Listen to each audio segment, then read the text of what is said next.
Hello बच्चों, welcome to my YouTube channel maths वाला maths group of studies. और आज हम पढ़ रहे हैं द्विघात बहुपद A X square plus B X plus C का आलेख का प्रकार होता है। उसका कैसा प्रकार होता है? नंबर एक, सरल रेखा होता है। नंबर दो, रैखिक समीकरण योग A one X plus B one Y plus C one बराबर जीरो एवं A two X plus B two Y plus C two बराबर जीरो का आश्रित एवं संगत होता है जब ए वन बटे ए टू बराबर बी वन बटे बी टू बराबर सी वन बटे सी टू। तीसरा ऑप्शन आता है द्विघात समीकरण A X square plus B X plus C बराबर जीरो के कोई दो मूल वास्तविक नहीं होते यदि, अब इनमें से इनका हल कौन सा हो जाएगा? D, B square minus four A C छोटा होगा जीरो से। अगला ए पी माइनस तीन कॉमा माइनस के एक बटे चार कॉमा दो डैश डैश का 11वां पद। तो दोस्तों इसका जो 11वां पद होगा वो हमारा कितना हो जाएगा? 22 हो जाएगा। अगला, प्रसिद्ध यूनानी गणितज्ञ थेल्स का समय काल है। तो प्रसिद्ध यूनानी गणितज्ञ का जो थेल्स का जो समय काल है 640 से 546 के बीच में रहेगा। अगला, बिंदु P 3,2 और Q माइनस के 2, माइनस 3 के बीच की दूरी है। तो इसकी जो बीच की दूरी है 7.07 लगभग हो जाएगी। आपका जो आंसर आएगा 5√2 आएगा इसमें, तो इसमें हमें फिर √2 का वैल्यू रखनी पड़ेगी और √2 की वैल्यू हमारी होती है 1.414। उसका हम 5 से मल्टीप्लाई कर देंगे तो हमारे पास 7.07 आ जाएगी। नेक्स्ट है रिक्त स्थानों की पूर्ति कीजिए। तो रिक्त स्थानों की पूर्ति के लिए हमारे पास है कि सिद्ध की वो √3 एक डैश संख्या, √3 में कैसी एक अपर में संख्या 4x। अब देखो यहाँ पर 4 हमारे पास x दिया है कि बहुपद px में x की उच्चतम घात कितनी कहलाएगी? 1। द्विघात समीकरण A X square plus B X plus C बराबर जीरो को हल करने हेतु द्विघाती सूत्र, तो इसका हमारा जो द्विघाती सूत्र होगा क्या होगा? x बराबर minus B plus minus under root B square minus 4ac बटे का 2a होगा। अगला, समांतर श्रेणी 7, 13, 19 डैश डैश 205 में पदों की संख्या कितनी कहलाएगी? 34। सभी समबाहु त्रिभुज समरूप होते हैं तो खाली स्थान में हमारा क्या आ जाएगा? समबाहु आ जाएगा।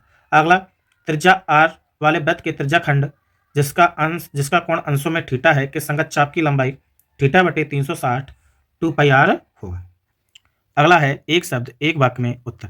लिखा है वृत्त को दो बिंदुओं पर प्रतिच्छेद करने वाली रेखा को त्रियक छेदी रेखा कहते हैं। सत्य। एक निश्चित घटना की प्रायिकता कितनी होती है? 1। अर्धगोले का आयतन 1/3 πr क्यूब। गलत, क्योंकि इसका आयतन होता है 2/3 πr क्यूब। त्रिकोणमितीय अनुपातों की सहायता से किसी वस्तु की ऊंचाई या लंबाई या दो सुदूर बिंदुओं के बीच की दूरी ज्ञात की जा सकती है। सत्य। दिए हुए प्रेक्षणों में वह मान जो सबसे अधिक बार आता है माध्य कहलाता है। असत्य, क्योंकि वो हमारा क्या कहलाता है? बहुला। किसी प्रयोग की सभी प्रारंभिक घटनाओं की प्रायिकताओं का योग 1 होता है। सत्य। सभी प्रयोग की सभी प्रारंभिक घटनाओं का योग कितना होता है? 1 होता है। अब आती है सही जोड़ी। जैसे sine square 25 plus cos square 25 का मान कितना होगा? 1 हो जाएगा। आपको मिल जाएगा टेन थीटा का मिलेगा हमें साइन बटे कॉस ई नंबर का। सेक स्क्वायर माइनस थीटा का हमारा होगा एफ नंबर का टेन स्क्वायर थीटा। टेन 30 की वैल्यू जाएगी जी नंबर की 1/√3। त्रिज्या खंड का क्षेत्रफल हमारा हो जाएगा थीटा बटे 360 πr स्क्वायर। ये भी अपना 4 डी नंबर का हो जाएगा। अर्धगोले का आयतन होगा, अर्धगोले का आयतन आपका कितना हो जाएगा? 2/3 πr क्यू, यानी बी नंबर का आपका ये हो जाएगा। अब इसके बाद हम लोग आते हैं एक शब्द एक वाक्य में उत्तर पे। चलिए दोस्तों, एक शब्द एक वाक्य में हम लोग उत्तर देख लेते हैं कि किसी एपी के एनवा पद ज्ञात करने का सूत्र an बराबर a plus n minus 1 into D होता है। अगला, आधारभूत समानुपातिक प्रमेय या अनुपातिक प्रमेय की बात होती है तो आधारभूत अनुपातिक प्रमेय का कथन। तो आधारभूत अनुपातिक प्रमेय का कथन आप लोगों ने पढ़ा ही है कि किसी त्रिभुज की एक भुजा के समांतर खींची गई अन्य दो रेखाएं दो अलग अलग भुजाओं को भिन्न भिन्न बिंदुओं पर प्रतिच्छेद करने के लिए खींची जाएं तो वह तीसरी भुजा के समांतर होती है। वृत्त के छेदक रेखा की परिभाषा। वृत्त के छेदक रेखा की परिभाषा क्या होती है कि वृत्त के किसी एक बिंदु को प्रतिच्छेद करने वाली रेखा छेदक रेखा कहलाती है। यानी वृत्त को केवल एक बिंदु को छूती हुई कोई जो रेखा जाती है क्या कहलाती है? हमारी छेदक रेखा। छेदक रेखा की परिभाषा मिस्टेक हो गया, थोड़ा सा से मिस्टेक है। वृत्त के छेदक रेखा की परिभाषा, वृत्त के दो बिंदुओं को प्रतिच्छेद करने वाली रेखा क्या कहलाती है? छेदक रेखा कहलाती है।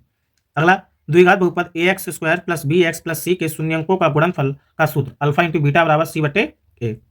हाँ, अब ये इसका हो जाएगा वृत्त के स्पर्श बिंदु की परिभाषा। वृत्त के किसी एक बिंदु को प्रतिच्छेद यानी कि एक बिंदु को छूकर जाने वाली रेखा क्या कहलाती है? स्पर्श रेखा या स्पर्श बिंदु कहलाता है वो। अगला, एक बिंदु के वृत्तखंड के क्षेत्रफल का सूत्र। तो वृत्तखंड के क्षेत्रफल का सूत्र क्या हो जाएगा?